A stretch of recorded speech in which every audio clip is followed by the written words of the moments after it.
Bonsoir les amis, bonsoir tout le monde et soyez les bienvenus dans ce live que j'ai annoncé pour chacun d'entre vous, dans l'espoir de vous enseigner, dans l'espoir de vous orienter, dans l'espoir de vous éduquer, dans l'espoir de vous dire tout ce qui me semble être intéressant pour le bien de l'espace politique dans lequel nous sommes investis et bien sûr pour le bien du mouvement pour la renaissance du Cameroun qui est devenu par la force justement des actions le parti politique de cœur de presque tout le peuple camerounais aujourd'hui.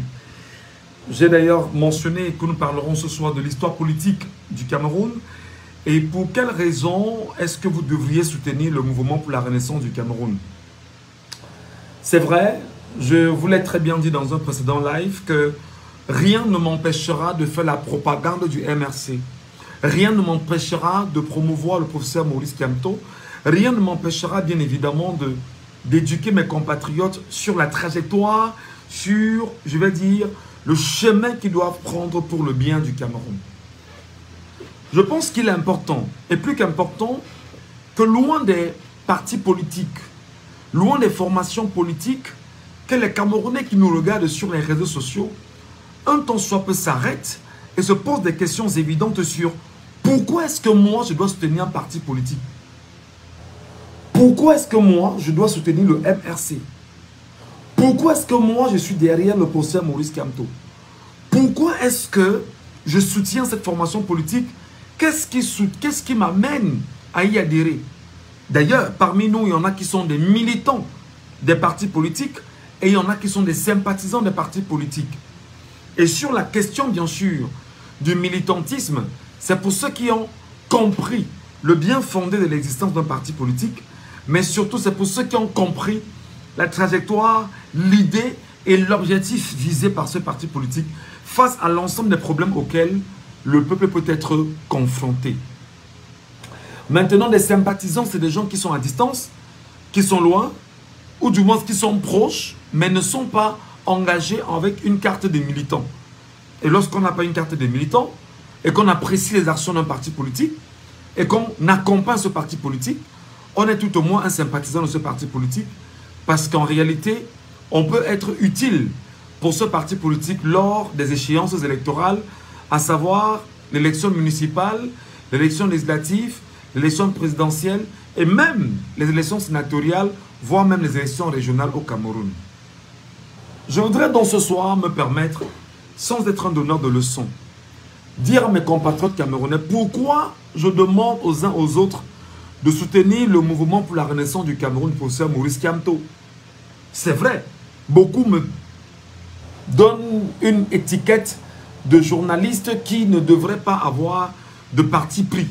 Mais je dis, ça marche lorsqu'on est dans les médias conventionnels. Ici, nous sommes dans les médias classiques. Et comme j'aime toujours à le rappeler aux uns et aux autres, lorsqu'il y a vide juridique, on s'en sert, on en profite, on avance jusqu'à ce que la loi arrive pour vous rappeler qu'il y aura probablement des limites à certaines activités portées sur la profession de journaliste. Je veux donc être clair sur l'histoire politique du Cameroun. Et l'histoire politique du Cameroun, celle que je vais vous narrer ici, n'est pas une histoire, puisqu'on ne peut pas revenir sur tous les éléments profonds, mais je vais essayer à ma simple façon de survoler l'histoire et de permettre à chacun d'entre vous de mieux comprendre pourquoi est-ce qu'aujourd'hui, le champ politique actuel donne toutes les possibilités aux Camerounais de porter dans le cœur le MRC et de porter dans le cœur le professeur Maurice Kamto.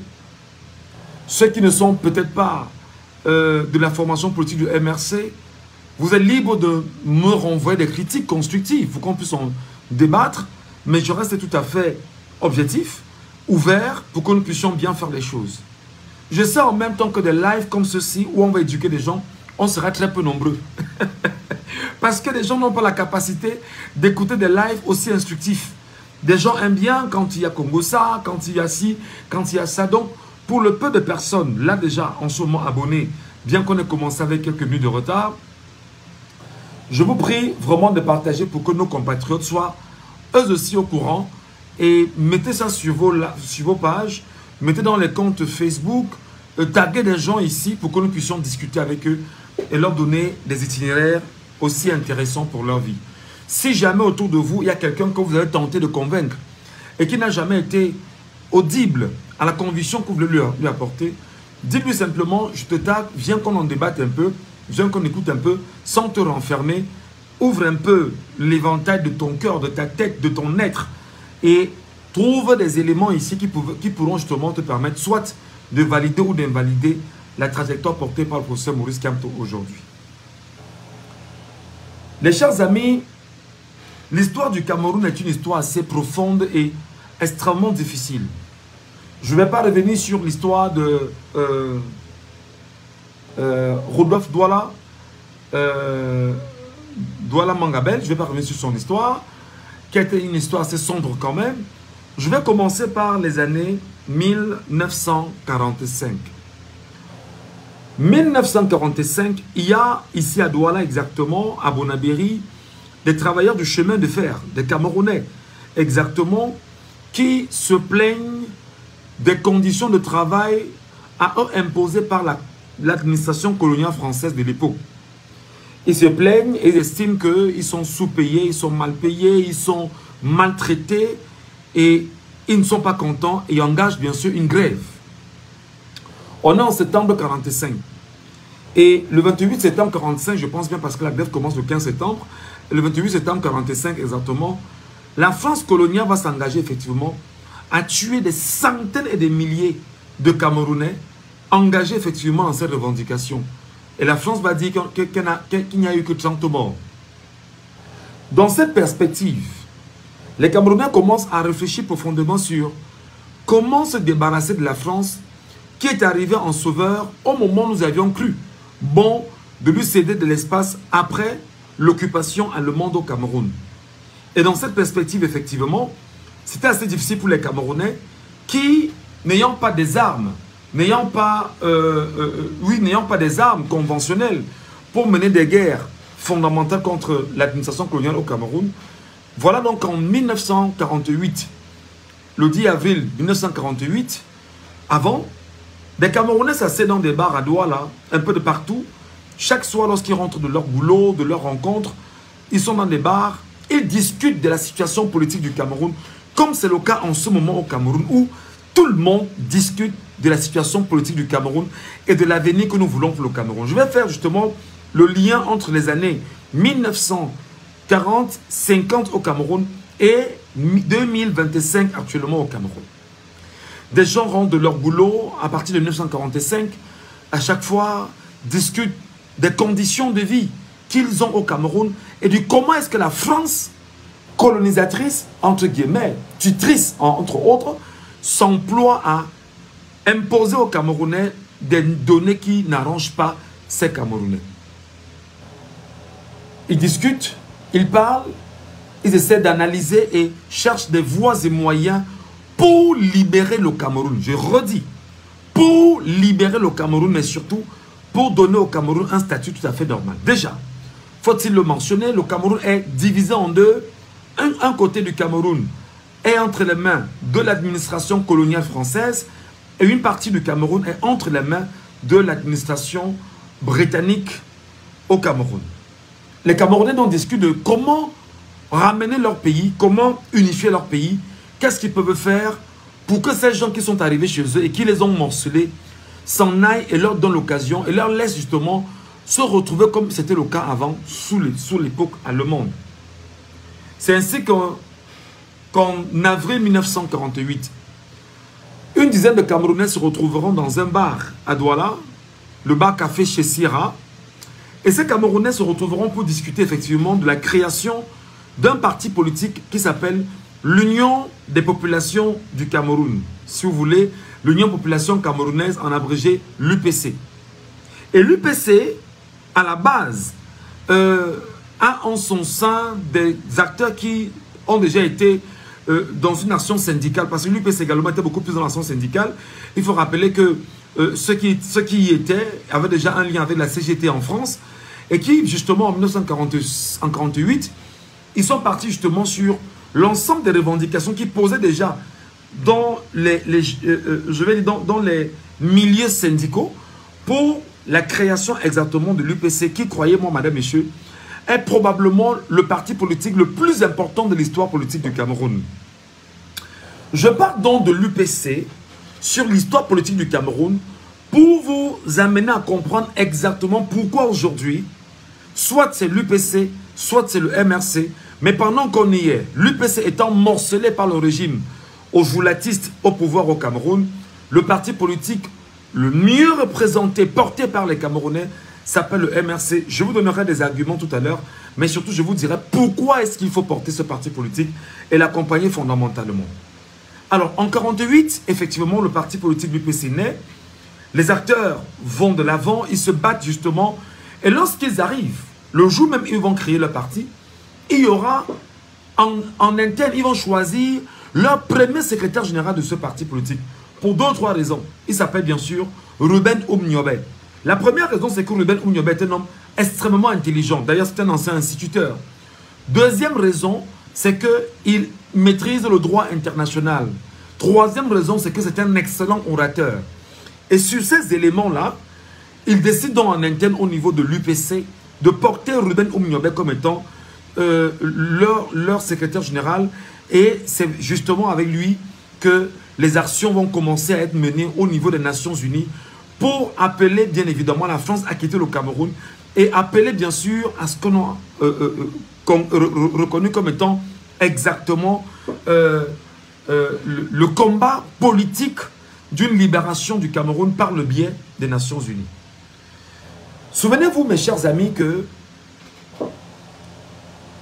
Ruben Oum-Niobé va engager sa première descente aux Nations Unies. La France coloniale va lui mettre tous les bâtons possibles dans les roues. Parce qu'en fait, Ruben Oum-Niobé doit aller défendre un projet aux Nations Unies de liberté et d'indépendance du Cameroun, tout en rappelant ceci. 1. Le Cameroun n'a jamais été colonisé. 2. Le Cameroun a été au départ sous mandat et par la suite sous tutelle de la France et de la Grande-Bretagne. Et surtout que Ruben Oum-Niobé et ses camarades vont aller aux Nations Unies, mandatés par le peuple camerounais, qui lui disent, nous on t'y envoie, leur dit que nous voulons notre indépendance et nous ne voulons pas avoir affaire avec la France et la Grande-Bretagne au Cameroun. Sur cette question fondamentale, il arrivera en France avec de grandes difficultés. La France fera tout pour l'empêcher bien sûr de faire ce voyage-là aux Nations Unies, parce que déjà la France, sachant que s'il arrive, avec bien évidemment le dossier betonné que lui-même portait, en tant que ce qu'on qualifiait comme étant indigène, lui qui avait une certaine maîtrise du droit international, devait y arriver et devait mettre en mal la France coloniale. La France, faut-il le rappeler, dans le concert des nations, ayant un siège assez intéressant, après bien évidemment le général de Gaulle qui en 1945 avait fait des promesses bien évidemment aux territoires africains en leur disant oui, vous aurez votre indépendance, et parce qu'il faudrait justement que vous ayez votre indépendance, le mythe blanc s'étant effrité, alors Oum-Niobé et ses camarades demanderont seulement à la France de respecter les accords tenus lors de la conférence de Brazzaville. Je prends cet élément pour vous dire qu'en 2025, Maurice Kamto dit aux Camerounais, je ne vous demande qu'une chose, c'est de faire tout pour qu'on puisse respecter la loi, les accords tenus dans le texte fondamental et les lois camerounaises. Vous verrez que le lien entre Ruben Oum-Niobé et ses camarades, le lien entre Maurice Kamto et ses camarades aujourd'hui rentre dans le même champ politique, respecter les textes, respecter les accords, respecter les décisions et laisser le peuple souverain décider. Alors, sur le cas, il va aller aux Nations Unies difficilement.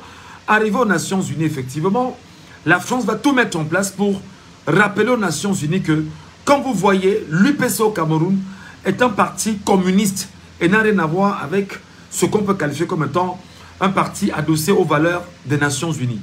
Et vous savez, avec la guerre froide qui existait en ce temps-là et qui existe encore jusqu'à aujourd'hui, tout ce qui est communiste est un danger pour les Occidentaux.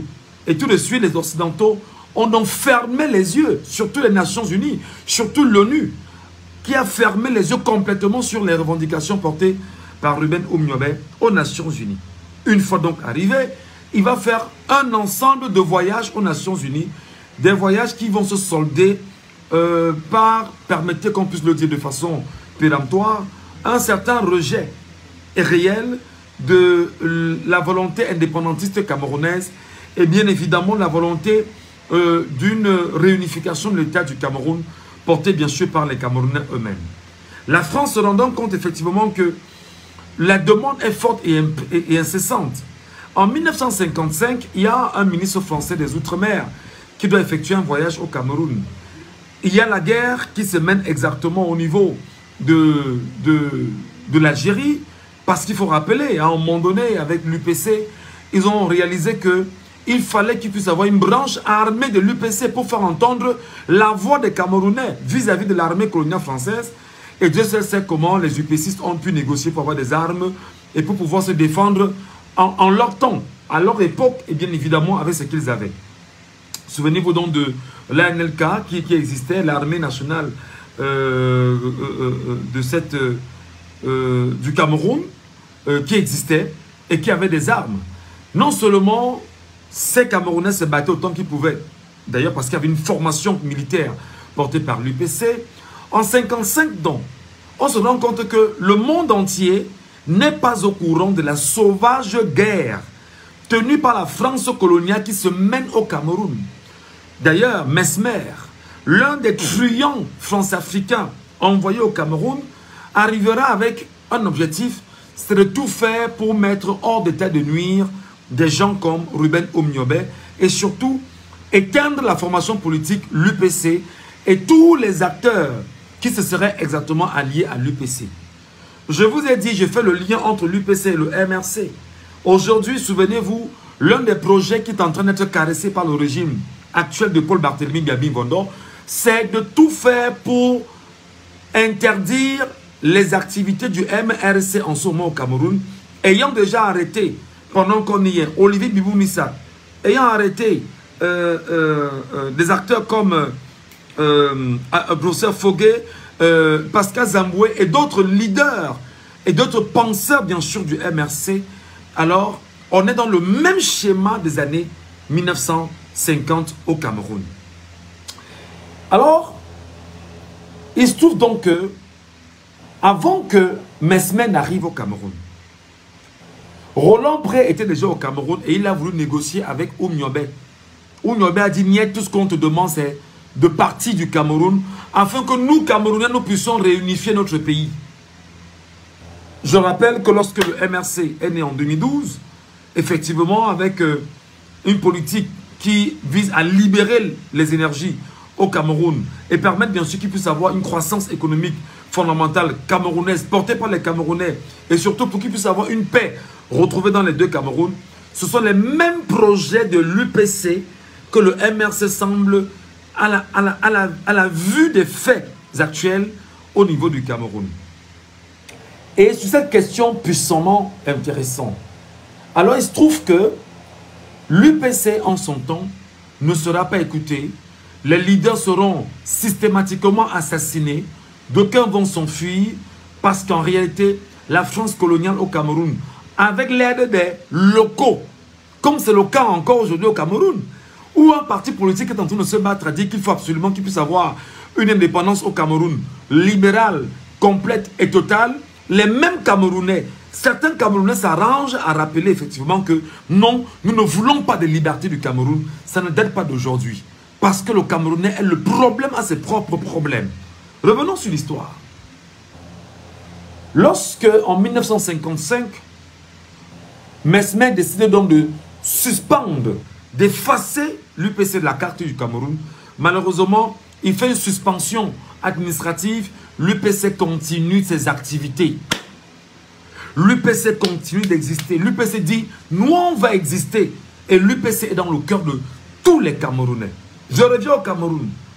Avec le temps actuel, les préfets, les sous-préfets et l'administration territoriale au Cameroun, héritée de l'administration territoriale de Roland Pré et de Mesmer, jouent le même rôle aujourd'hui au Cameroun en interdisant systématiquement toute rencontre, tout meeting, tout rassemblement du MRC Ou que ce soit pour la simple raison que leur but est de tout faire pour éteindre le MRC.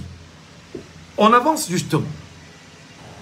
Jusqu'en 1960, où la France, s'entend acculée, aurait donc choisi un petit bout d'homme qu'on appelle Amadou Ahidjo. Mais avant Amadou Ahidjo, leur premier choix était porté sur André-Marie Mbida, qui n'avait pas forcément accepté un certain nombre de clauses de la France.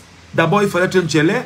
Premièrement, il fallait laisser que le tchéléisme, le woubisme prenne corps dans l'administration. C'était la première clause. La deuxième clause, c'est qu'il fallait que les gars, qu'ils acceptent d'être adossés à des loges importées et surtout imposées par lui, Paul Ojoula. Et l'une des clauses en même temps qui n'avait pas plu à M. André-Marie Mbida, qui, faut-il le rappeler, n'était forcément pas sain, c'est qu'il fallait qu'il fasse montre d'une main de fer et qu'il essaie d'effacer autant qu'il pouvait tout ce qui éventuellement pouvait être des dissidents pour le régime colonial qu'il fallait imposer au Cameroun. André-Marie Mbida, selon certains textes quand même qu'on a lus et certains témoignages qu'on a eus, n'aurait pas été d'accord sur ces ensembles de choses-là. Et c'est donc comme ça que Mesmer, qui avait reçu déjà une lettre de M. Luc-Paul Ojoula, qui était au Cameroun dans les années 30 et 50 également, lui dira qu'il faut tout faire pour que l'administration camerounaise passe par les loges et le woubisme. Et c'est très important de faire cette mention-là. Donc Amadou Ahidjo va donc accepter le woubisme d'abord parce que lui-même se fera woubé par l'homme qu'on appelle exactement Mesmer. Et d'ailleurs, il faut rappeler que tout est parti de lui, Paul Ojoula, qu'il avait détecté et lui avait proposé bien sûr ses services à Pierre Mesmer. Donc vous vous rendez compte que sur ces éléments-là, les choses avancent bonnement. Qu'est-ce qu'il faut donc faire? Il ne faut pas laisser le peuple camerounais prendre à cœur les revendications exactes de l'UPC. Qui vise à quoi? Les amis, partagez-moi ce live, je vous en prie. Ne le regardez pas pour vous. Ce qu'on dit là est même plus important que l'ensemble des choses que l'on partage ici en longueur de journée. Parce que les gens ne comprennent peut-être pas que s'ils n'ont pas des pieds avec l'élément d'histoire du Cameroun pour au mieux savoir pourquoi est-ce qu'ils doivent se mettre sur une trajectoire actuelle et décider de l'avenir qu'ils veulent pour le Cameroun, ce sera extrêmement difficile. Je reviens. Donc, ayant donc accepté toutes les pratiques que lui impose la France, je parle ici d'Amadou Ahidjo, il ne faut donc pas que tous les Camerounais qui ont encore à cœur l'UPC dans le cœur, qui veulent que l'UPC puisse exister, qui demandent à la France de partir, qui ne veulent pas de la colonie française, qui ne veulent pas de la présence française au Cameroun,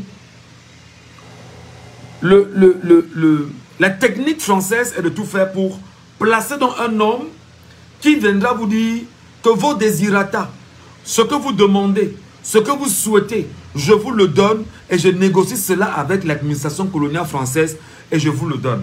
Alors qu'est-ce qu'on fait donc?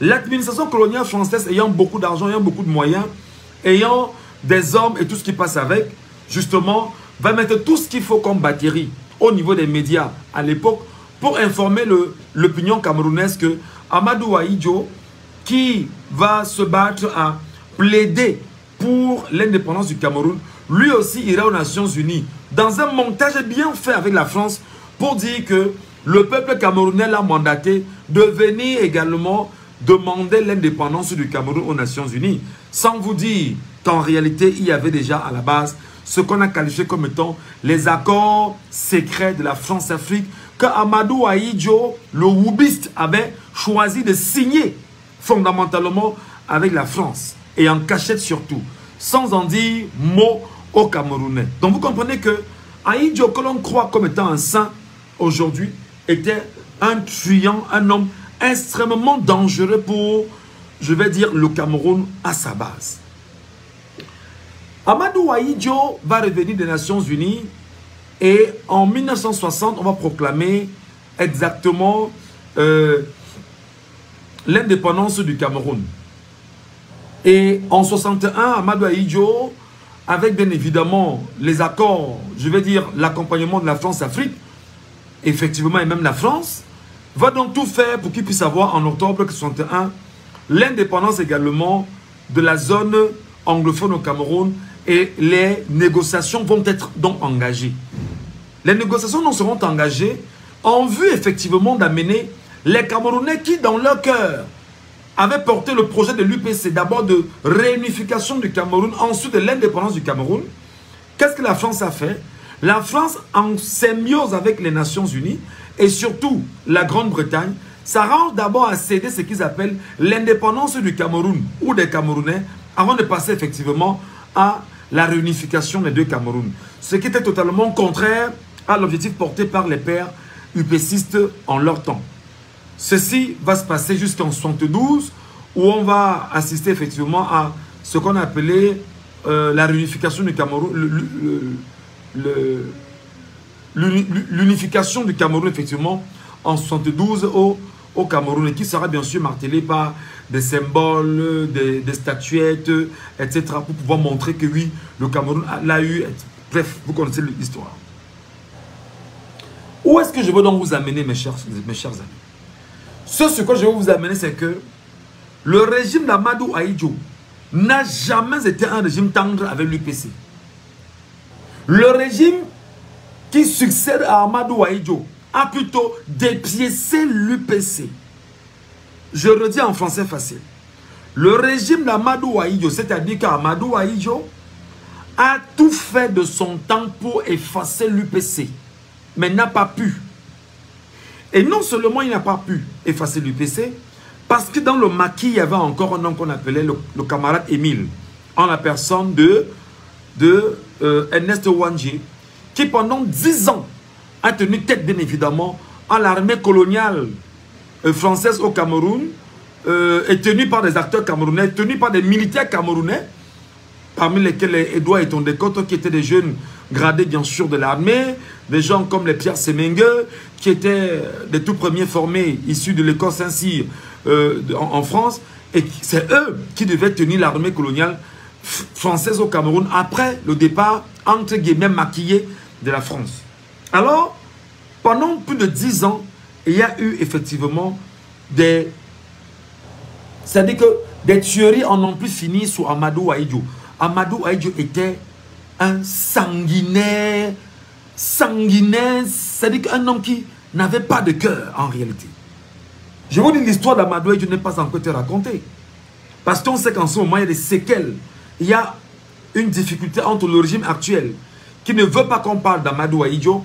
S'il ne faut pas d'Amadou Ahidjo, on parle en mal, on ne parle pas en bien. Et le régime actuel qui a tout fait pour effacer effectivement l'ensemble des constructions léguées au régime actuel par le feu président Amadou Ahidjo. D'ailleurs, qui ici n'est pas pour moi, il n'est pas un modèle. On en reparlera. Alors, dans cette même veine, mes chers amis, pendant 10 ans, la guerre est menée dans le maquis.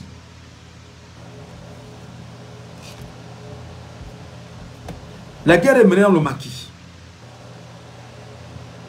Pas très différent de ce qu'on vit aujourd'hui dans les zones anglophones, qui depuis 9 ans sont en guerre contre une armée dite républicaine, dite régulière, et des Camerounais qui sont en brousse et luttent contre l'armée régulière parce qu'ils demandent là-bas leur autonomie, leur indépendance, qui malheureusement, en ce qui me concerne personnellement, je ne pense pas qu'on devrait fragmenter le Cameroun.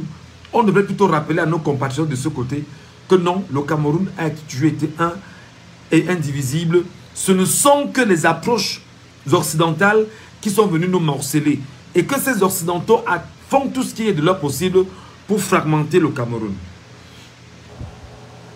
D'ailleurs, je vous raconterai peut-être dans les jours prochains, où je vous dirai exactement que la guerre du Nozo n'est pas une guerre qui est menée entre le Cameroun et les Camerounais. C'est une guerre qui est menée entre la France et la Grande-Bretagne dans le Nozo. Ça, vous ne le savez peut-être pas. Il faudrait vous le rappeler.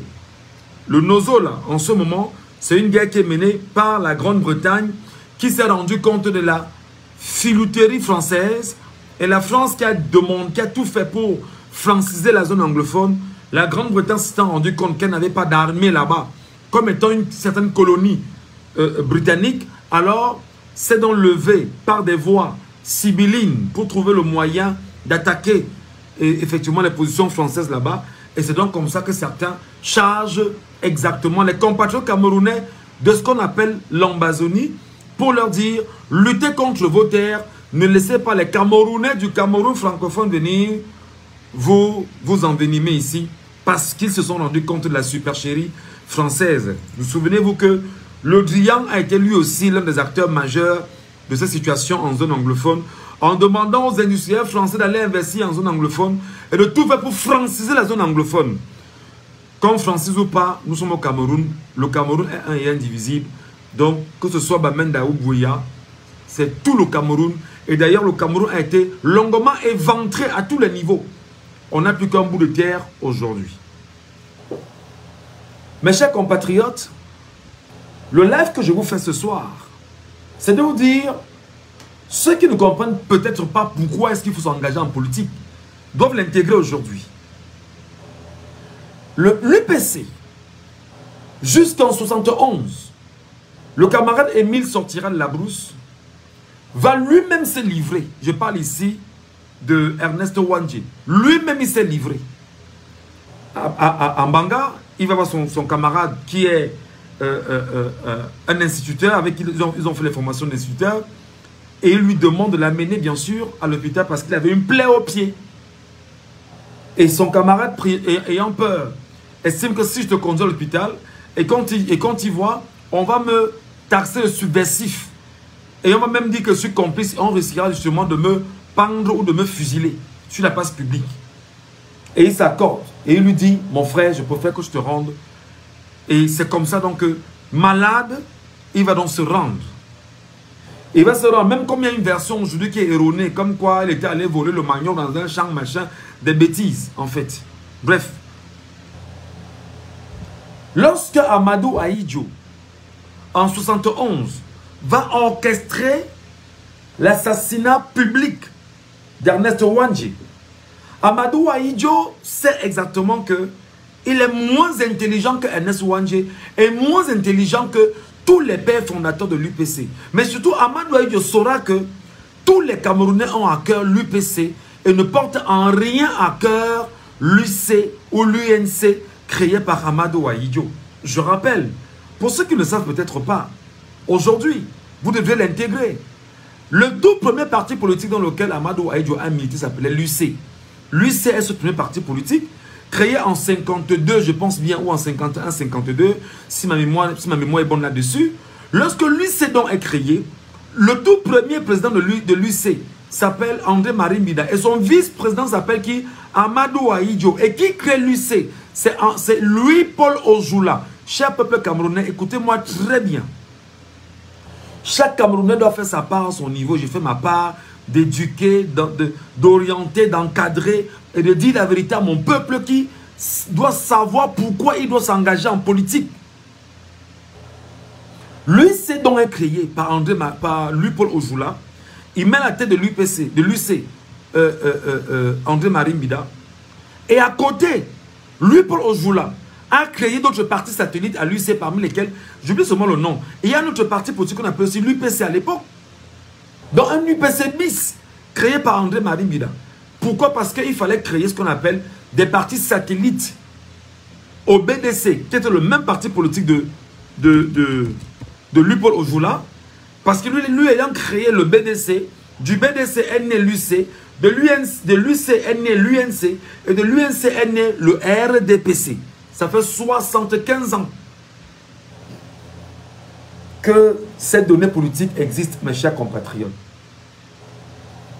Et vous devrez l'intégrer et comprendre, au fond, que depuis toutes ces années, effectivement, ce qui se passe, c'est que le régime totalitaire, sanguinaire, dictatorial, fasciste, et je dirais même tribaliste de Yaoundé, et les régimes successifs, ceux-ci n'ont fait que appliquer les méthodes léguées par la France coloniale. C'est-à-dire, les héritiers n'ont fait que respecter les ordres légués par leur paternel, entre guillemets, la France. Dans cette même dimension, l'UNC d'Amadou Ahidjo, c'est que l'on force presque les gens d'y avoir accès. Amadou Ahidjo force presque l'administration d'y avoir accès à son parti politique. Exactement comme le MRC aujourd'hui. Non, exactement comme le RDPC aujourd'hui. Le RDPC force carrément tous ceux qui sont dans l'administration camerounaise a intégré le parti politique. C'est pourquoi, dans les premiers textes du RDPC, on faisait savoir exactement que lorsque tu es chef-service dans un ministère, de chef-service jusqu'au niveau du ministre, tu es astreint à une cotisation, je crois que c'est mensuel ou annuel, dans le parti politique du RDPC. Et dans cette même configuration, il y a donc une vérité qui était claire. C'est que le RDPC, né le 24 mars 1985, hérité de l'UNC d'Amadou Ahidjo, qui à la base était le vice-président, ensuite président de l'UC, créé par Louis-Paul Odjoula, ayant à tête le tout premier président André Marimbida, est né effectivement des cendres du BDC, le Bloc démocratique camerounais, qui était le parti porté par Louis-Paul Odjoula pour faire tête à l'UPC et effacer l'UPC de la carte de la politique camerounaise. Ça n'a pas marché. Ça n'a pas marché. Donc, en 71, c'est donc du pain béni pour Amadou Ahidjo de tuer complètement toute formation politique au Cameroun, y compris le camarade Émile. Entendez Ernest Wandji. Il sait donc que j'ai effacé mes concurrents autour de moi, j'ai effacé tout ce qui éventuellement pour me faire ombrage, alors je dois régner en maître et en demi-dieu. C'est donc comme ça qu'il va phagocyter toutes les administrations camerounaises, choisir ces gens. Et lui, Paul Odjoula, doit continuer à proposer des acteurs à Amadou Ahidjo avec lesquels ils doivent travailler. Et ça passe par quoi? Par le woubisme et les loges. D'ailleurs, je rappelle aux compatriotes camerounais que celui qui a ramené la rose au clos au Cameroun s'appelle exactement lui, Paul Odjoula. Et dans cette configuration, mes chers compatriotes, il était question pour la France, pour que les acteurs politiques camerounais leur fassent allégeance permanemment. D'abord, on te soumet au woubisme, premièrement. Dedans, on te soumet aux loges. Deuxièmement. Troisièmement, on te soumet au vol.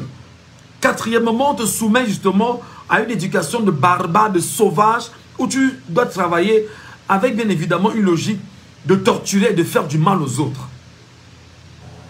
C'est donc pourquoi la France va permettre à pas mal de ces jeunes-là d'aller se faire former dans les écoles françaises. Il y a l'ENA de Paris, beaucoup vont se former là-bas, et puis ils vont créer une sorte d'école d'administration et la magistrature au Cameroun, qui est l'ENAM, pour former les Camerounais sur place, afin qu'ils soient au mieux biberonnés par l'instruction et les valeurs de la France-Afrique, en vue de mieux piétiner le peuple camerounais et de ne pas laisser le peuple camerounais prendre sa revanche face à la France coloniale qui est au Cameroun depuis 108 ans. Mes chers compatriotes, je n'invente rien. Je ne vous dis que la vérité. Je ne vous présente que les faits. Je ne vous parle que de votre histoire. Et je vous dis pourquoi vous devriez adhérer au MRC aujourd'hui. J'en arrive justement. Sur cette chronologie de 1971 jusqu'en 82,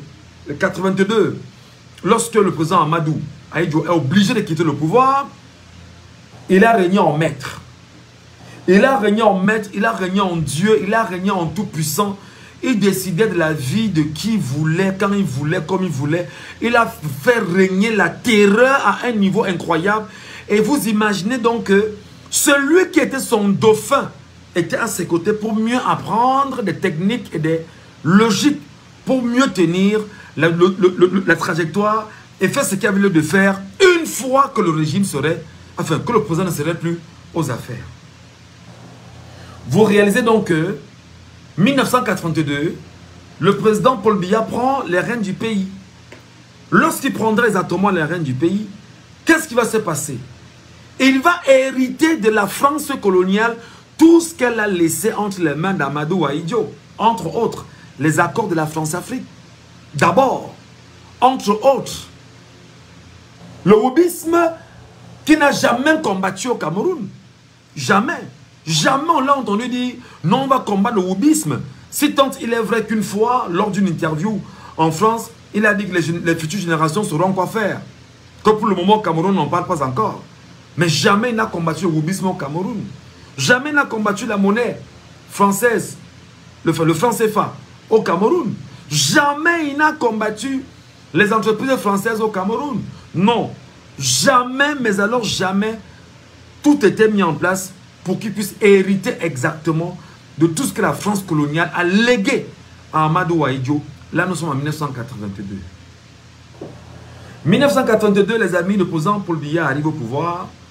Il a des problèmes avec son prédécesseur. Son prédécesseur, quand vous lisez le livre de Ebale Ngounou, dans ce livre-là, il est plus explicite dans ce livre. Donc, je vous convie à aller le lire. Dans ce livre d'Ebale Ngounou, il dit tout ce qui s'est passé dans la transition. Et d'ailleurs, c'est pas moi qui le dis. Dans le livre d'Ebale Ngounou, il parle encore de wubisme. Je suis un lecteur et puis je lis tout ce que j'ai sous les yeux. Il parle encore de wubisme dedans. Allez lire pour savoir de quoi est-ce qu'il était question. Alors vous vous rendez compte que l'idée du RDPC est bien à partir de 1982. Le RDPC se bat. Monsieur Biya qu'on considère comme étant un gars qui n'a pas suffisamment de couilles, qui n'a pas suffisamment de force, qui a une voix fluette, qui parle, on ne l'entend pas, décidément ne peut pas être un gars sur qui on peut compter, il n'a pas un ton autoritaire, etc. Et progressivement, il va faire ce qu'il aura à faire jusqu'en mars 85, où lorsqu'il aura écarté, bien évidemment, ceux qui l'ont dérangé, je parle bien sûr des coups d'état de 84, souvenez-vous du 6 avril 84, ce qui s'est passé, n'oubliez pas les fausses communes qu'on a eues au Cameroun, sous le renouveau, effectivement, les fausses communes qu'on a connues au Cameroun au lendemain du coup d'état du 6 avril, toutes ces données sont encore là. Alors qu'est-ce qu'il faut faire? Il faut rappeler qu'on a exactement eu les leçons de la France coloniale, qui a des formalités propres. Il faut être cruel, il faut être dictatorial, il faut s'aimer la terreur, il faut avoir probablement un lien avec les données que la France a imposées au Cameroun. Le RDPC va naître dans le 24 mars 85 à Bamenda. Lorsque le RDPC naît exactement et grandit, tout va bien, les partis satellites sont là, vraiment. En 90, M. Biya dit, bon, je vais en France au sommet de la Bolle, je suis convié par le président Mitterrand, il va falloir absolument que, voilà, à l'issue du sommet de la Bolle, que je revienne au Cameroun, relancer le multipartisme, parce qu'il n'y avait qu'un seul parti politique qui existait, et qu'on dise de moi que j'ai ramené la démocratie au Cameroun, et que grâce à moi, on a plusieurs autres partis politiques. Il y a les événements de 90 avec les villes mortes et tout ce qui passe avec. Il faut calmer les Camerounais, il faut calmer les cœurs. Sommet de la Bolle, M. Biya y va et il revient au Cameroun. Et plus tard, on parle d'une conférence nationale qu'il faudrait mettre en place pour pouvoir juguler les morts, juguler les problèmes, résoudre les malentendus. Et le chef de l'État reviendra à la tribune et dira: conférence nationale souveraine sans objet. Cette phrase, je l'ai écoutée, j'étais encore très jeune. J'ai écouté mes parents parler de ça, qui étaient très choqués à l'époque. Et bien voilà, vous comprenez exactement ce dans quoi on a vécu. L'idylle du RDPC jusqu'ici est tranquille. En 90, le Nidjon Fundi arrive, avec son parti politique, le SDF. Les Camerounais se rendent compte qu'il y a un nouveau souffle politique au Cameroun, à part le RDPC. Regardez bien, de 82 à 90, ça fait exactement 8 ans. Les Camerounais estiment qu'en 90, ils pourront donc reprendre leur revanche sur ce qui s'est passé d'abord en 45, premièrement, en 48, deuxièmement, en 55, troisièmement, en 60, quatrièmement, en 71, et l'ensemble des meurtres qu'on a connus au Cameroun sous les régimes successifs. Les choses avancent. Nidjon Fundi arrive, gagne les élections en 92. Mais seulement Jacques Foccart, l'homme justement de l'Élysée va passer un coup de fil à Yaoundé et il va demander effectivement, c'est de l'histoire, il faut lire. Il va demander à Yaoundé d'inverser effectivement les chiffres. Le chiffre qui est porté pour Nidjon Fundi sera remis au président Paul Biya et le chiffre porté pour Paul Biya sera remis à Nidjon Fundi. Et le président de la Cour suprême de l'époque qui siégeait en lieu et place de Cour constitutionnelle, Alexis Djipanamouele, pendant la lecture justement des résultats officiels de l'élection, va dire qu'il ne lit que ce qu'il voit. Et ne lit que ce qu'il voit. C'est-à-dire qu'il transmet un message subliminal aux Camerounais. Alors disons, je ne lis que ce que je vois. Alors, à vous Camerounais de décider de votre destin. Mais seulement les Camerounais n'ont pas compris le message qu'il leur avait transmis. Dans la même veine, mes chers amis, extrêmement difficile pour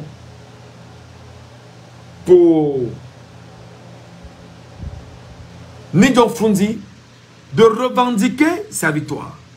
Qu'est-ce que le régime a fait? Le régime d'abord a assiégé Nidjon Fundi à résidence surveillée. Exactement comme en 2018, le régime de Yaoundé avait assiégé qui? Maurice Kamto chez lui à Santa Barbara. On a envoyé des contingents de policiers l'empêcher de sortir de sa maison. Sachant qu'il pouvait sortir de sa maison et être un objet de trouble à l'ordre public et amener les Camerounais à revendiquer sa victoire volée de 2018. C'est de l'histoire du Cameroun. C'est l'histoire du Cameroun et je sais que beaucoup sont ceux qui ne veulent pas qu'on vous raconte ceci. Mais notre devoir, notre mission est de dire au peuple camerounais ce qu'il doit garder et comprendre pourquoi il doit voter le MRC et choisir le MRC. Mais j'en viens parce qu'on doit comprendre dans nos analyses où est-ce qu'on est en train de partir et pourquoi est-ce qu'on fait cette trajectoire-là, où est-ce qu'on est en train d'y aller. Alors, mes chers amis, l'édile du RDPC, après avoir fait ce qu'il a fait en 90, jusqu'en 2000, ça fait 10 ans, 2012, 2011, si vous voulez, plus de 21 ans déjà d'existence, le RDPC va bien, tout va bien. Vraiment, le RDPC peut faire ce qu'il veut, le RDPC peut mettre ce qu'il veut où il veut, le RDPC peut piétiner les textes comme bon lui semble, le RDPC peut décider de la vie de qui il veut, quand il veut, comme il veut, pendant plus de 21 ans, de 90 ou de 92 à 2012. Ça fait 20 ans environ. Voilà que naît un parti politique au Cameroun qu'on appelle le Mouvement pour la Renaissance du Cameroun, qui naît des cendres d'un parti politique, effectivement, déjà existant et porté par monsieur le professeur Alain Fogué.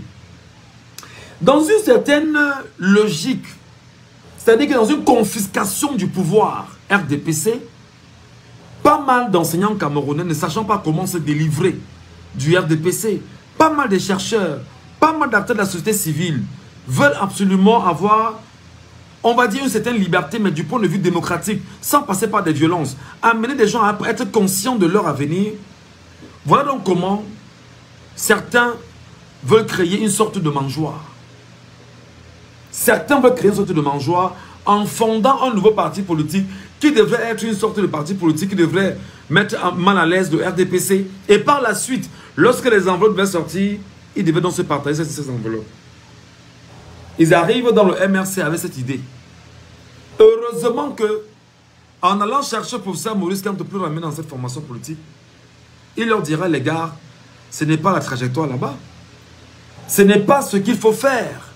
Il faut un parti politique suffisamment fort qui doit reposer sur les aspirations du peuple camerounais. Vous réalisez donc qu'un autre UPC bis vient de naître en 2012.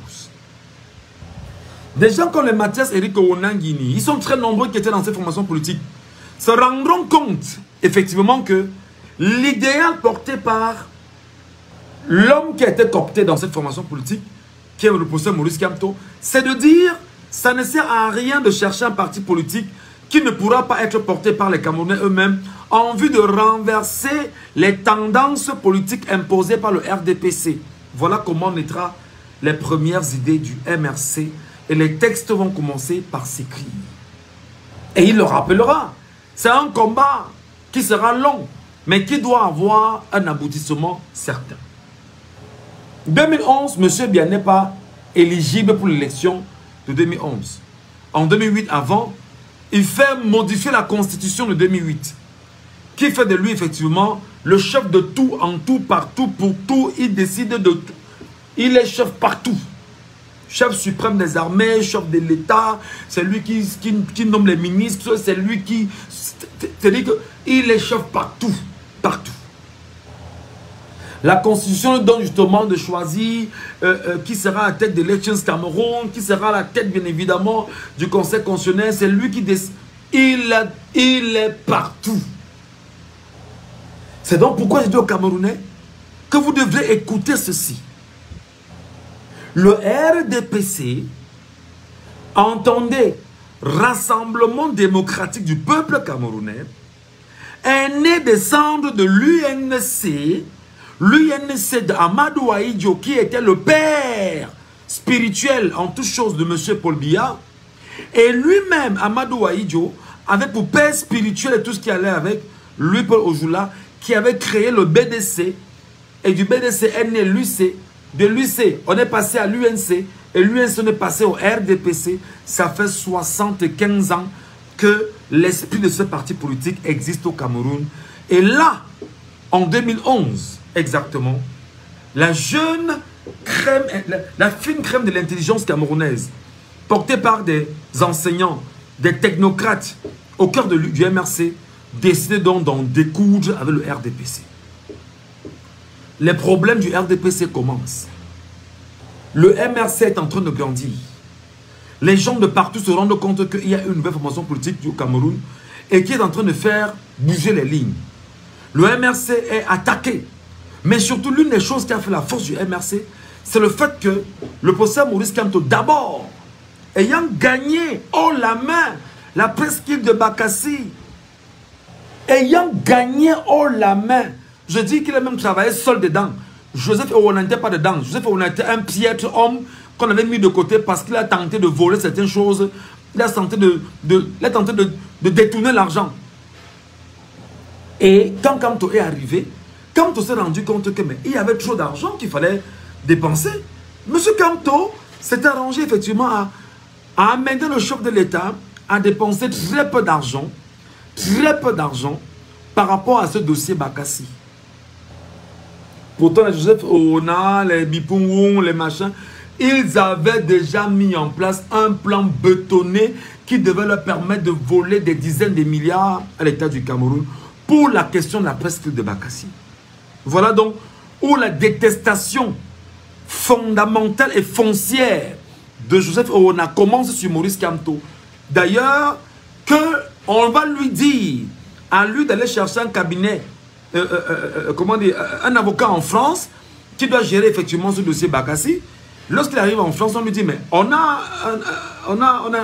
un cabinet ici qui gère ces affaires. Et dans ce cabinet, qu'est-ce qu'il va nous couvrir? Que l'homme qui y travaille s'appelle Maurice Kamto, qui par ailleurs était l'enseignant de Joseph Owona, le père de Mathias Eric Owona Nguini. Et donc lui-même, il avait dit que de ses étudiants, le plus brillant s'appelait Maurice Kamto. Je vous parle parce que je veux que vous compreniez. Je vous parle parce que je veux que vous sachiez. Je vous parle parce que je voudrais que vous preniez ce live-ci et que vous le partagez aux Camerounais qui n'en savent pas suffisamment. Pourquoi est-ce que nous devons nous mettre complètement derrière le MRC et le professeur Maurice Kamto? L'homme dont a gagné le procès de Bakassi en 2011, il démissionne du gouvernement dans lequel il y a travaillé parce qu'en réalité, dans le projet Bakassi, puisqu'il fallait parler entre ministres nigérians et ministres camerounais, lui n'était que l'associé d'un cabinet qui gérait le dossier Cameroun. Alors, il fallait donc qu'il co-signe en tant que ministre camerounais. Voilà comment M. Biya fait de lui le ministre camerounais délégué à la justice, en charge des questions de droits de l'homme et tout ce qui partait avec tout ce que vous imaginez là. Voilà comment Maurice Kamto se retrouve là-bas. Mais lorsqu'il a gagné son procès haut la main, il a livré le dossier, les Camerounais ont été très heureux de savoir que c'était Maurice Kamto qui l'avait fait. c'était un fils camerounais qui l'avait fait, c'était un enfant de Cameroun qui l'avait fait, et que l'intelligence camerounaise était avérée, alors il dit, je quitte le gouvernement et je retourne à mes affaires fondamentales. N'ayant jamais pris la carte de membre du RDPC, parce que pendant plusieurs années, depuis 2018, les officines et les cabinets noirs inondent les pages que non, Maurice Kamto avait pris la carte du RDPC, il était membre du RDPC. L'homme de Tru n'a jamais milité dans un parti politique. C'est vrai qu'il a été aux côtés justement de Nidjon Fundi en 92 comme directeur de campagne pour l'Union pour le changement. L'ensemble des partis politiques qui avaient justement pris fait et cause pour porter la candidature exactement du SDF en 92. Il était là justement comme directeur de campagne. Mais il n'avait pas fondamental. Un peu comme si moi je n'ai pas été directeur de campagne aujourd'hui d'un parti politique sans prendre la carte de ce parti politique ou appartenir à une formation politique quelconque. Non. On dit bon d'accord Michel Ngachou, on a besoin de ton expérience, on a besoin de toi en matière de propagande, on a besoin de toi en matière de... On veut porter des voix, on veut absolument que la communication soit stratégique, on veut absolument haranguer les foules. Alors justement on a besoin de ton expertise comme directeur de campagne. Alors voilà comment l'homme travaille avec eux en 92 et il est avec l'Union pour le changement. Parce que lui aussi il a des aspirations. Il s'est rendu compte que le régime était dans une supercherie incroyable. Mais son patriotisme, d'ailleurs lui-même il le dit, on peut tout lui enlever, mais on ne lui retire pas son patriotisme pour le Cameroun parce que, ayant lui-même en 92 choisi de cheminer avec l'Union pour le changement, qui était une coalition des partis politiques, qui soutenait le dossier du SIF, et qui dans cette Union pour le changement, effectivement, il a bossé pour eux, et qu'il ait choisi plus tard de venir défendre le Cameroun et ressortir. Mais vous n'allez pas quand même le laisser croire que c'est un gars qui était là pour la mangeoire. Non, c'est une connerie. Il a été un républicain, un patriote. Il a fait un travail exceptionnel. Il a livré son chantier et il est passé à autre chose. Mes chers amis, partagez-moi ce live. Je sais qu'on parle éducation politique. Les gens ne veulent pas ça. Mais je vais seulement vous dire ce que vous devriez comprendre. Partagez ce live. Envoyez ça à tous les Camerounais possibles qui peuvent éventuellement apprendre de pourquoi est-ce qu'ils doivent être derrière le MRC, pourquoi ils doivent soutenir le professeur Maurice Kamto.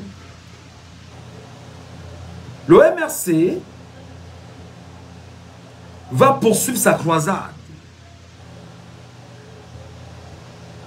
Première élection municipale et législative, je pense que le MRC aura des sièges au niveau des communes, aura des sièges au niveau des sénatoriales, et je pense bien aura les sièges au niveau de...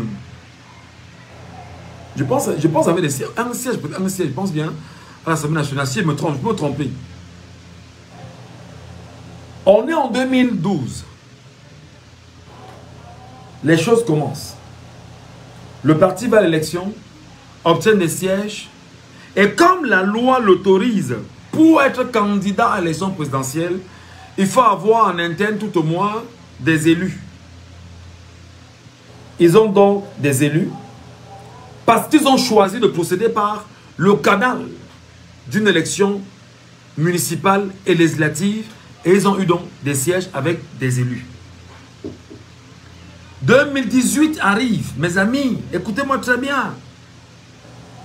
La diabolisation forcée du MRC prend une autre dimension incroyable au Cameroun. D'abord, je vous ai dit que le régime était un régime totalement tribaliste. Le régime de Paul Barthélémy a gardé ses oripeaux du tribalisme.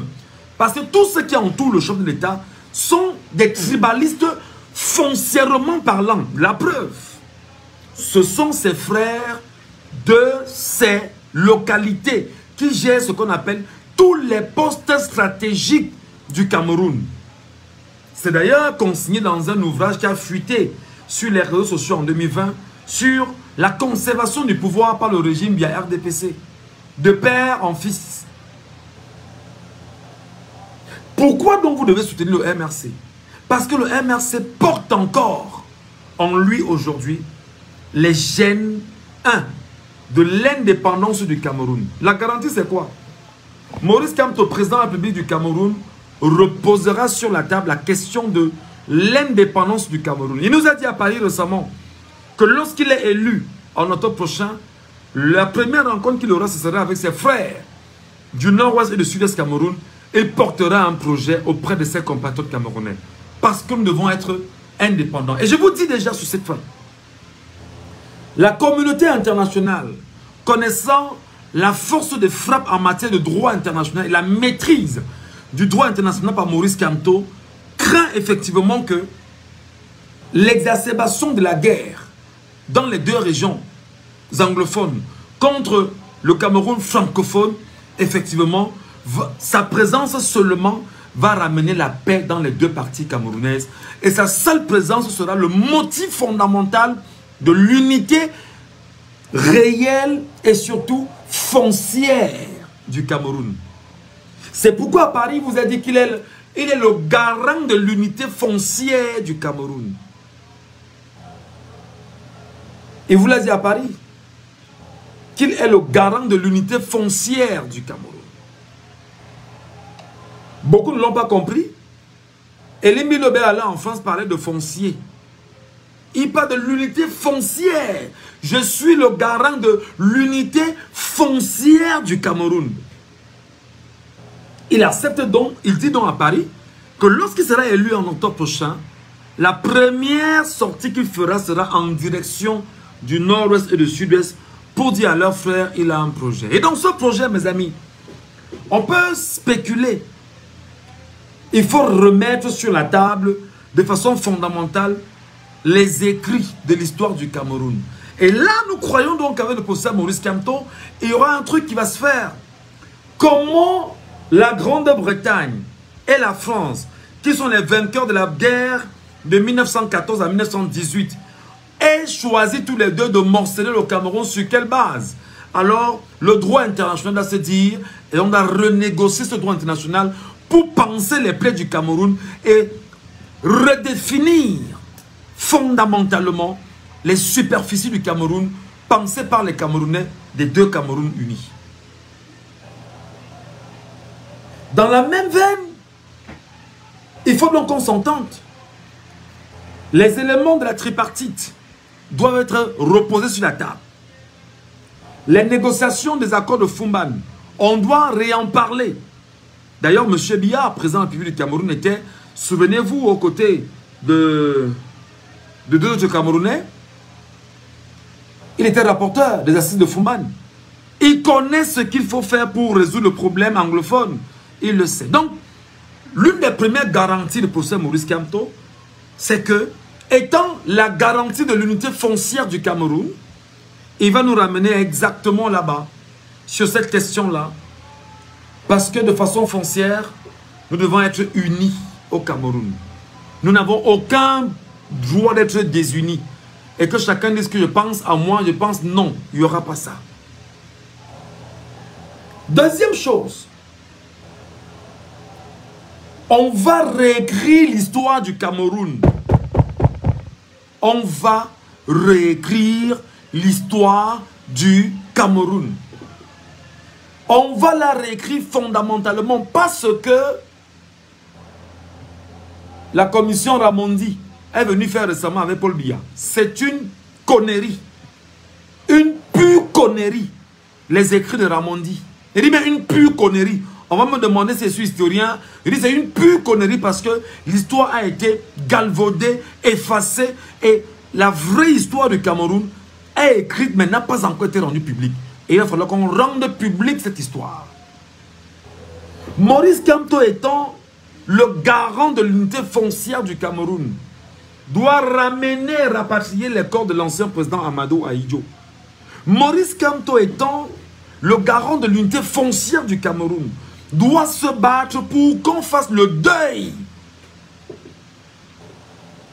des nationalistes camerounais et de la façon la plus exemplaire qui soit. Maurice Kamto, probablement, pourra, si besoin se fera ressentir, ramener les Camerounais à retoucher le problème moumier est le corps de Moumié? Qu'est-ce qui s'est passé avec Moumié? Je rappelle que Moumié étant assassiné à Genève, au Thallium, lorsque son corps rentre au Cameroun, Amadou Aïdjo dit niet, son corps ne rentre pas au Cameroun. Avec Kamto, on est sûr tout au moins que l'affaire Moumié, il va falloir qu'on nous dise où est son corps. Qu'on rapatrie les restes de Moumié au Cameroun. On ne peut pas rapatrier Amadou Aïdjo sans rapatrier les restes de Moumié au Cameroun. Parce que les pères UPCistes qui sont morts, on doit faire le deuil. On devrait même dans une certaine mesure aller encore là en Pays Bassa, ressortir. On va ressortir le béton dans lequel on avait enterré exactement notre leader nationaliste Ruben Oumniobé. Il était enterré dans le béton armé. On va y aller à nouveau. Revoir, reconfigurer et voir comment on peut extraire l'homme de ce béton pour que son corps puisse reposer en toute quiétude. On va réécrire l'histoire politique du Cameroun avec le MRC. Et nous sommes donc dans une certaine garantie de ce que la France coloniale, consciente qu'elle a été pour beaucoup dans les exactions meurtrières au Cameroun, avec ses affidés à la tête du Cameroun, alors qu'est-ce qu'elle est en train de faire en ce moment avec le régime en place?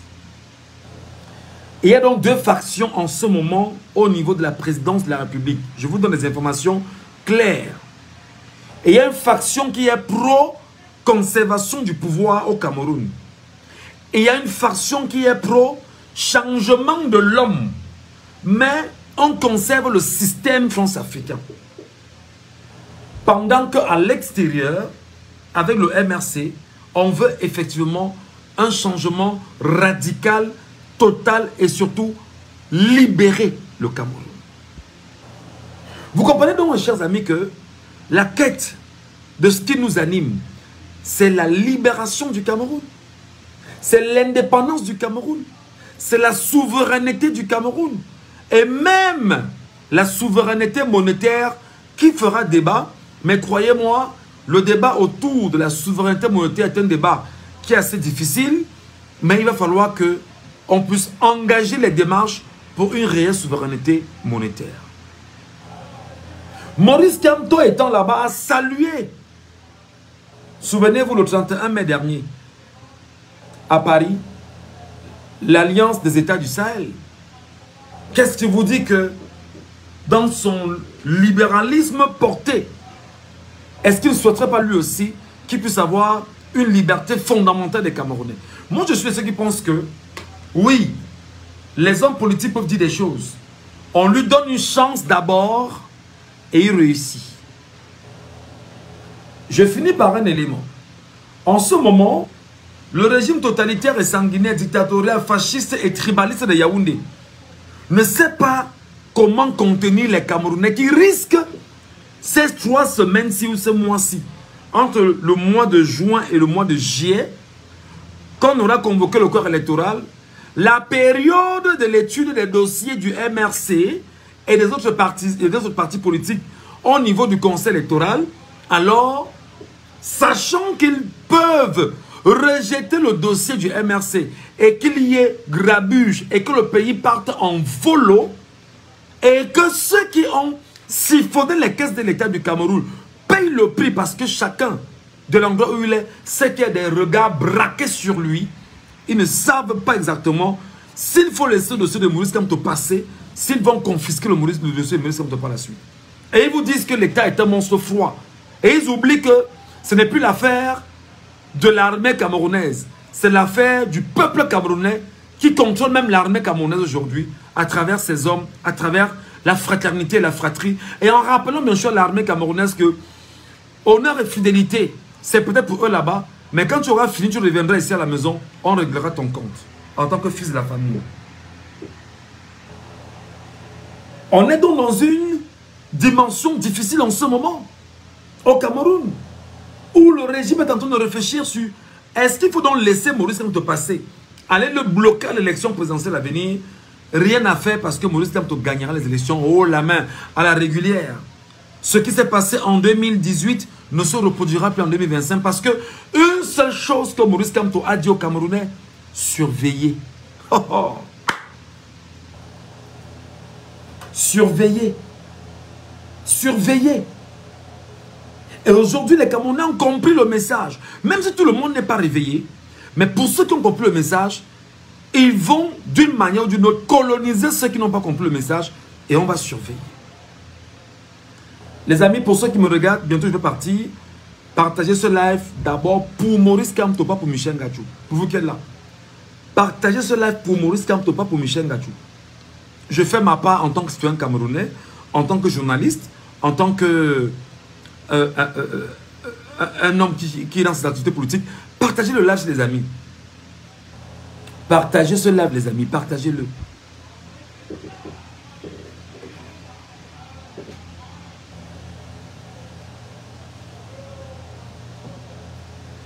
Partagez le live, les amis. Partagez le live. Partagez-le. Partagez-le. Et vous mettez plein de cœurs. Mettez plein de cœurs. Plein de cœurs. Les pouces bleus. Envoyez. Il faut apprendre à sécuriser le live quand on est là. Donc, je vous fais cet exposé aujourd'hui parce que je voudrais que vous compreniez l'importance d'avoir Maurice Kamto qui est, au moment où je vous parle, la seule chance que le Cameroun détient du point de vue politique pour obtenir son indépendance réelle et sa liberté. Pour la simple raison que le RDPC a fragmenté l'UPC. Le RDPC a ses partis satellites. Et parmi ces partis satellites, il y a le PCRN qu'il a choisi encore de fragmenter parce qu'un des siens a pris conscience et a décidé justement de se mettre sur une trajectoire de libération. Et le même RDPC le fragmente. Le RDPC, avec le FSNC, l'UNDP et tous ces partis politiques là que vous connaissez, ils sont très nombreux, ils sont autour du RDPC, y compris le G20, l'ensemble des 20 partis politiques qui soutiennent le président Paul Biya comme étant le vrai victorieux de la des élections de 2018. Beaucoup ont reçu 15 millions pour le faire.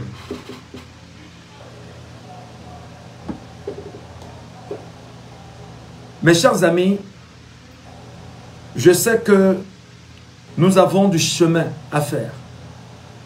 Nous avons une trajectoire à mener. Nous avons une route à baliser.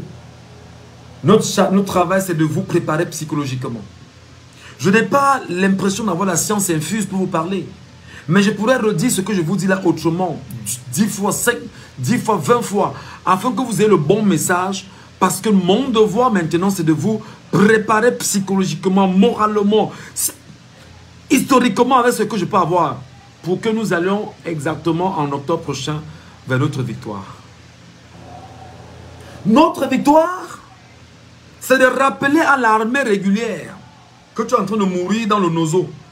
Si tu étais suffisamment forte, tu ne laisserais pas des vies là-bas. Alors, s'il te plaît, armée régulière, tu te tiens aux côtés du peuple camerounais et tu te bats pour le peuple camerounais, pas en organisant un coup d'État. Parce que les informations que nous avons, effectivement, c'est que il se pourrait que ce projet soit pensé par le régime via RDPC. Pour avoir ce qu'on appelle un coup d'État de palais et non un coup d'État révolutionnaire. Encore que même si un coup d'État, que ce soit de palais ou révolutionnaire, ce qui se passe, c'est que le peuple camerounais sera préparé à entrer à Etoudi, qui est la maison du peuple camerounais. Un peu comme on a fait au Sri Lanka. Parce que on ne peut pas écrire des textes et des gens ne veulent pas qu'on respecte les textes au nom de la conservation du pouvoir. Non. Non, ça ne se passera pas comme ça. Le Cameroun n'est pas le Gabon. Non. Le Cameroun n'est pas le Gabon. Le Cameroun n'est pas le Gabon. Il y a un texte fondamental, la Constitution. Il y a un texte qui organise les élections au Cameroun, le code électoral. Respectez-le. Allez, pape, on va aux élections. On finit, on passe la main et on avance. Celui qui gagne, l'armée lui fait allégeance et on avance. C'est comme ça. C'est comme ça. Les affaires que l'armée veut s'asseoir pour réfléchir sur comment, machin, on ne vous laissera pas faire. On va seulement préparer le peuple camerounais à ne pas vous laisser faire. C'est-à-dire que, et en passant, chers Camerounais, sachez que il n'y a que le peuple qui peut contenir l'armée. Écoutez très bien. Il n'y a que le peuple qui peut contenir l'armée d'un pays. C'est-à-dire que lorsque les gars veulent aller à Etoudi, s'installer à Etoudi, le peuple choisit de migrer vers Etoudi. Qu'on soit 1 million ou 2 millions, on dit qu'on marche vers Etoudi. Ils ne pourront rien faire au peuple camerounais. C'est la première des choses. Deuxième des choses, le même peuple doit sécuriser la radio, la télévision. C'est très important. Troisième des choses, toutes les institutions bancaires, le même peuple doit sécuriser. Quatrième des choses, les comptes du régime précédent doivent être confisqués par le peuple. C'est très important. Ne leur donnez pas l'occasion de passer des coups de fil entre eux et de fuir le Cameroun. Voilà comment il faut commencer à se préparer psychologiquement, parce que ce vers quoi on va, c'est une guerre en réalité. La guerre de l'indépendance que nous voulons, que nous souhaitons. Nous voici aujourd'hui, quelle génération de jeunes Camerounais va vous dire qu'il est heureux d'être au Cameroun? Ce n'est pas un bandit. Ce n'est pas un gars qui fait des choses sales pour vivre. Ils sont combien en fait? Donc, je suis là pour vous dire, ma page Facebook et mon compte TikTok que je vais réactualiser bientôt, et mon compte YouTube, je vais me battre pour ça. En passant, ceux qui peuvent nous aider à bien travailler, n'hésitez pas. Ceux qui peuvent nous donner, nous faire des gestes symboliques pour qu'on puisse avoir le matériel de travail, n'hésitez pas. Ceux qui peuvent nous aider à bien travailler, parce que pendant ces 120 jours qui restent, je m'appelle Michel Gatou, je n'ai pas besoin de me déplacer. J'ai besoin d'être concentré. Donc si quelqu'un peut m'aider, qu'il m'aide. Je n'ai pas demandé aux gens qui sont dans les cabinets bizarres. Si quelqu'un estime qu'il a un cadeau, qu'il laisse son cadeau. Le cadeau, on saura justement comment orienter ce cadeau pour avoir le matériel de travail efficace. Ce que je dis, j'espère que c'est compris. Je veux le matériel de travail efficace. Je veux l'espace de travail où je pourrais passer mes journées à lire, à chercher et à faire des lives en permanence pour être toujours dans la pratique de l'éducation des Camerounais jusqu'en octobre 2025. Qu'il y ait des breaking news, chaque 1 heure, s'il y a une actualité, on vous la donne. Et on vous explique pourquoi il doit avoir ce breaking news là. Tout ce qu'ils vont essayer de faire, on doit démolir pour mieux vous accompagner. C'est pourquoi je vous tends la main et je n'ai pas honte de vous tendre la main. Si quelqu'un estime qu'il y a des cadeaux pour nous, n'hésitez pas. Ce dont Gatou a besoin avec ses collaborateurs, c'est le matériel de travail. Point. Le reste ne nous intéresse pas. Le reste ne nous intéresse pas. On ne veut pas les choses. Non. Et on ne veut pas que vous nous donnez. Vous voulez qu'on chante vos louanges. Si c'est ça, ne nous appelez pas. On va faire les moyens de bord. Comment on a un téléphone ou deux là. Voilà. On va faire avec. On a besoin des micros. Hein? Regardez. Ce type de micro là. D'accord? On a besoin des micros comme ça. Ok? On a besoin des casques. Ok? Des casques vraiment de qualité. Hein? Pas des choses comme ça. Ça c'est un peu vieux. Mais trouvons des casques de qualité. Vraiment où on pourra s'entendre avec tout ce dont on a besoin. Parce que je pense également, il y aura des podcasts qu'on va découper. Il y aura des éléments qu'on va sectionner. Renvoyer directement sur la page. Ramener des gens sur des liens. Parce qu'il faudrait qu'on contrôle la communication des réseaux sociaux. Voilà. Et c'est comme ça. Et que chacun se batte à son niveau, à se dire, d'accord, nous on a contribué à ça. Et le mec, qu'est-ce qu'il fait? Vraiment, vous avez mon numéro. Pour ceux qui veulent bien. J'ai besoin du matériel de travail. J'ai besoin du matériel de travail. J'ai besoin de l'espace de travail.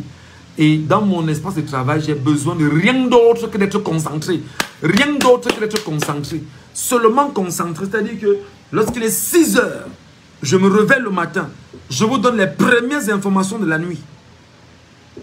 Lorsqu'il est 7 heures, je m'arrête, je vous donne les premières informations de la nuit. Chaque 1 heure, je suis là. Chaque 1 heure, je suis là. Et quand il y a un breaking news, je vous annonce que dans les minutes qui vont suivre, il y a un breaking news ici ou ça.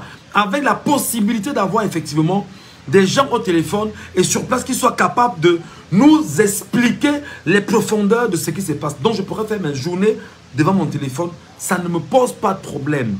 C'est pourquoi on a besoin d'avoir des mains solides, des gens solides.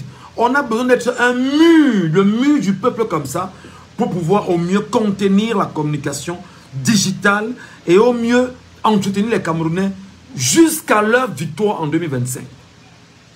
En octobre 2025. Donc moi, je n'ai pas honte de vous tendre la main pour ceux qui veulent bien. J'ai dit encore, ne prenez pas ma main tendue pour me demander de faire les louanges pour vous. Non. Voilà. Donc, pour ceux qui veulent bien nous aider, merci, ce sera un plaisir. Donc, mes chers amis, voilà ce que je tenais à vous dire aujourd'hui. Vous devriez obligatoirement comprendre que le régime actuel est un régime france-africain. Le régime actuel est un régime qui est adossé à Paris. Le régime actuel, je viendrai prochainement avec d'autres informations. Comment est-ce qu'on gère le bois camerounais? Qui gère le bois camerounais? Pour qui est-ce que Frambia, qui a des entreprises dans le domaine du bois camerounais, il gère ça pour qui?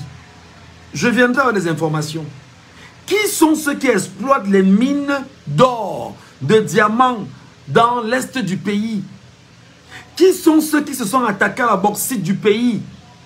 Je viendrai avec des informations. Comment est-ce qu'on gère le pétrole du pays? Parce que vous devriez être préparés avant les élections, mes amis. Oui, vous devez être préparés solidement dans votre tête avant les élections. Vous devriez avoir la maîtrise du Cameroun entre vos mains. Vous devez comprendre, on doit vous faire le bilan de ce que M. Biya et son régime, en 43 ans, ont laissé, vont léguer aux Camerounais. Vous devez l'intégrer. Et c'est justement parce que je suis en train de penser pareil que les gars disent qu'il faut trouver le moyen de m'effacer. On va seulement travailler, chacun va jouer sa carte. Je vais jouer ma partition. Ce qui va arriver. Mais je sais que mon rôle désormais, c'est de préparer le peuple camerounais à aller effectivement au fronton de sa libération, de sa souveraineté, de son indépendance complète. Mes chers amis, merci à vous, merci à ceux qui m'ont suivi, merci à ceux qui voulaient bien m'écrire. Je vous laisse un numéro WhatsApp si vous avez de quoi noter. Pour peut-être répondre à la demande que je vous ai effectuée.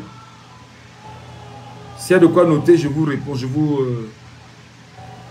peux vous en donner. Hein. 6 91 98 60 98. Précédé du 237. 6 91 98 60 98. Précédé du 237. 6 91 98 60 98. Précédé du 237. 6 91 98 60 98. Précédé du 237. Donc plus 237, 6 91 98 60 98. Donc je serais très heureux bien sûr qu'on puisse mettre le projet en place. Et j'ai compris qu'il faudrait que je sois plus que jamais posé. Que j'ai du temps et que l'on travaille de façon efficace. Voilà. Dans les jours qui vont suivre, on vous donnera nos liens TikTok, ma page est là, Facebook, YouTube et tous les plans B pour qu'on soit au même niveau d'information. Voilà. Allez les amis, passez une bonne soirée. Je vous aime la main sur le cœur. Que Dieu vous bénisse abondamment et que Dieu bénisse le Cameroun, notre pays. Et que Dieu nous débarrasse de l'ordre de 1982 qui tient absolument à confisquer nos libertés, nos indépendances et faire de nous des esclaves des temps modernes pour continuer à s'enrichir sur le dos du petit Camerounais qui suffoque et ne peut plus respirer.